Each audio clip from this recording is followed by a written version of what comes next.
अस्सलाम वालेकुम वरहमतुल्लाहि वबरकातुहू। बहुत सारे लोग जो है वो मुझे कॉल करते हैं, मैसेज करते हैं कि शबीर मुगल साहब आप हमें बताएं कि हम 575 वाट की एक सोलर प्लेट लेकर आए हैं या 550 वाट की या 600 वाट की, तो अब हम उसके साथ एमपीपीटी कौन सा लगाएं, हमें समझ नहीं आ रही। अब मैं उसको बताना, वो महंगे बड़े हैं, अगर अच्छे वाला हम एमपीपीटी खरीदते हैं तो वो सिमटेक वालों का बड़ा महंगा हो गया है, तो दूसरे जो हम उसके साथ कौन से लगा सकते हैं। ये जो लोग, इसमें दो किस्म के लोग हैं, एक वो है जिनके पास यूपीएस है, एक वो है जिनके पास यूपीएस नहीं है। जिनके पास यूपीएस नहीं है उनके लिए ये वीडियो बना रहा हूँ। तो वो जिनके पास यूपीएस है ही नहीं, वो अभी एक सोलर प्लेट 550 या 575 या 600 वाट तक लेकर आए हैं, वो क्या करें। उनके लिए कोई भी एमपीपीटी लग जाएगा, उसके 70 एम्पेयर जरूर होने चाहिए, 70 या 80 एम्पेयर वाला एमपीपीटी। वो कोई भी कंपनी का हो, वो फैसल वालों का हो, वो पाकटेक वालों का हो, वो जोन सा भी हो, इसका कोई मसला नहीं होता, क्योंकि उनके पास यूपीएस नहीं है। उन्होंने सिर्फ और सिर्फ डीसी लोड चलाना है, डीसी एसी पंखे चलाने हैं और डीसी लाइटें चलानी है। अब जो एसी पंखे होते हैं ना, वो तो एसी डीसी एसी पंखे का मतलब ये होता है कि आपने उसको, उस पंखे के ऊपर दो कनेक्शन होते हैं, एक वापटा की तरफ से लगाना होता है और एक आपने अपने सोलर की तरफ से दो तारे लेके लगाना होता है, इसलिए उसका नाम एसी डीसी फैन है। तो उसके लिए आपको यूपीएस की जरूरत नहीं पड़ती, किसी चीज की भी जरूरत नहीं पड़ती। आपने कोई भी लोकल एमपीपीटी खरीदने ना, ये लोकल नहीं होते। लोकल का मतलब ये होता है कि इसकी गारंटी कोई नहीं मिलती, मगर ये अच्छा वर्क करते हैं, इसको कुछ नहीं होता। आपने एम्पेयर ज्यादा वाला लेना होता है, यानी कि ये 50 और 60 एम्पेयर वाला आप कोशिश करें ना ले। हाइब्रिड एमपीपीटी चार्ज कंट्रोलर ले रहे, उसका फायदा आपको ये होता है कि अगर आप कभी बाद में दो सोलर प्लेट का इंतखाब करें तो दो सोलर प्लेट इसके साथ लग सकती हैं, और आप उसके साथ एक छोटा सा यूपीएस या छोटा सा इन्वर्टर लगा के आप उसमें एसी लोड भी चला सकते हैं, जूसर मशीन चला सकते हैं, एलसीडी चला सकते हैं, कंप्यूटर चला सकते हैं, अपने मोबाइल चार्ज करने के लिए प्लग वगैरह लगा सकते हैं। तो इसलिए मैं कहता हूँ कि आप कम से कम 80 एम्पेयर हो या 70 एम्पेयर वाला हाइब्रिड चार्ज कंट्रोलर लें। हाइब्रिड चार्ज कंट्रोलर फायदेमंद होता है। आप कभी ना कभी दूसरी सोलर प्लेट 550 या 575 या 600 वाट तक वाली एक और लगा लें, मगर उसको सीरीज में नहीं लगाना होता है। ये बात ज़हन में रखें, जो भी लोकल आप सोलर कंट्रोलर लेंगे उसको सीरीज में कभी ना लगाएं, क्योंकि इसके वोल्टेज जब तेज होते हैं, तेज धूप की वजह से, तो एमपीपीटी खराब हो जाते हैं ये वाले। इसलिए हम कहते हैं इसको सीरीज में ना लगाएं, आप उसको पैरेलल में लगाएं। यानी कि सोलर की जो दो तारें होती है, एक जमा और एक मनफी, उसकी जमा को जमा के साथ लगाना है, मनफी को मनफी के साथ लगाना है। तो फिर आपने उसकी दो तारों को इन दो तारों के साथ जोड़ना है जो सोलर से नीचे आती है। सोलर से नीचे आई तार आपके उसके साथ इस 32 एम्पेयर के ब्रेकर का इस्तेमाल जरूर करें। इसका फायदा ये होता है कि जैसे ही आपका कोई सर्किट में मसला पड़ता है, ये खुद ब खुद बंद कर देता है, आपकी सोलर प्लेटों को खराब होने नहीं देता, क्योंकि एमपीपीटी का तो कोई ना कोई मसला कभी ना कभी बन सकता है। तो जब जैसे ही ये मसला बनता है तो ये एमपीपीटी उसको खुद ब खुद बंद कर दे, ये एमपीपीटी को बंद कर देता है और आपकी सोलर प्लेट को कुछ नहीं होने देता। ये 1500 का तकरीबन लाहौर से मिलता है। बाकी आपके इलाके में जैसे भी उन्हें कहना डीसी ब्रेकर लेना है, डीसी ब्रेकर, एसी ब्रेकर नहीं लेना, डीसी ब्रेकर लेना है। तो ये डीसी ब्रेकर लगाने का तरीका जो है वो आपने पूछ लेना है, मैं इसके ऊपर भी एक वीडियो बना दूंगा ताकि आप अच्छे तरीके से इसको देख लें।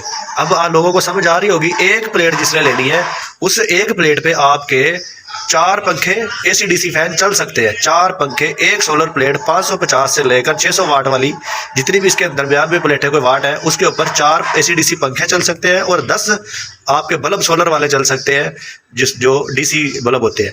तो उसके लिए एक प्लेट से ये दो तारे लेकर आए, इसमें लगाए, यहाँ से इसका करंट निकलेगा, ये एमपीपीटी के अंदर जाएगा, आपकी ये सोलर प्लेट ओके हो जाएगी। यहाँ से आपने बैटरी की तारें, आपने इस बैटरी को लगा दी, ये बैटरी को लग गई। अब आपकी बैटरी चार्ज होना शुरू हो जाएगी। जैसे ही आप ये लगाएंगे, दो तारे ये और ये वाली दो तारे यहाँ से इसके अंदर, और पहले कनेक्शन जब करना है तो कनेक्शन करने के लिए सबसे पहले बैटरी की तार लगानी होती है। बैटरी की तार लगाने से आपका ये जो सिस्टम है ऑन हो जाएगा। जब ये बैटरी का सिस्टम ऑन हो जाएगा उसके बाद आपने सोलर की तार लगानी है। सोलर की तार कभी भी एमपीपीटी को पहले नहीं लगानी, बस ये भी बात ज़हन में रखनी है। कभी भी आपने एमपीपीटी को सोलर की तार पहले नहीं लगानी। जब भी लगानी है, वो चाहे पीएमडब्ल्यू चार्ज कंट्रोलर हो, चाहे वो एमपीपीटी हो, सबसे पहले इनको बैटरियों की तार लगाते हैं। और बैटरी की तार लगाने से इसका डिस्प्ले आ जाता है, यानी कि ये जब ऑफ होता है तो जैसे ही आप बैटरी की जमा और मनफी इसको लगाते हैं तो ये ऑन हो जाता है। आपको पता चल जाता है कि हमारी बैटरी का जो वोल्ट है ना, ये बैटरी का होता है करंट 14.9। ये जब फुल हो जाती है तो इसके ये ग्रीन सिग्नल है ना, ये भी फुल हो जाते हैं। इससे आपको पता चलता है कि हमारी जब भी बैटरी 14 से ऊपर जाती है तो आपको ये यकीन होना चाहिए कि हमारी बैटरी फुल हो चुकी है, वो चाहे डिस्प्ले किसी किस्म का भी हो। ठीक है, आपको ये पता होना चाहिए कि हमारी बैटरी ओके हो चुकी है, फुल हो चुकी है। ठीक है, ये आपको यहाँ तक समझ आ गई। मैं बड़े सादा अंदाज में बड़े अच्छे तरीके से समझाता हूँ कि आप लोगों से कोई किसी किस्म की गलती ना हो।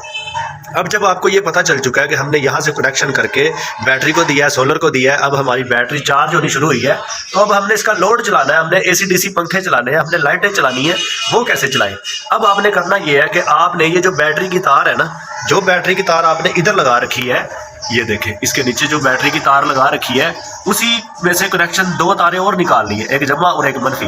वो आपने इसको लगा दी है। ये देखें, ये जो PMW चार्ज कंट्रोलर है, अगर तो आपने 4 पंखे चलाने हैं, फिर 50 एम्पेयर वाला लेना है, ये कोई 4,000 का मिलता है।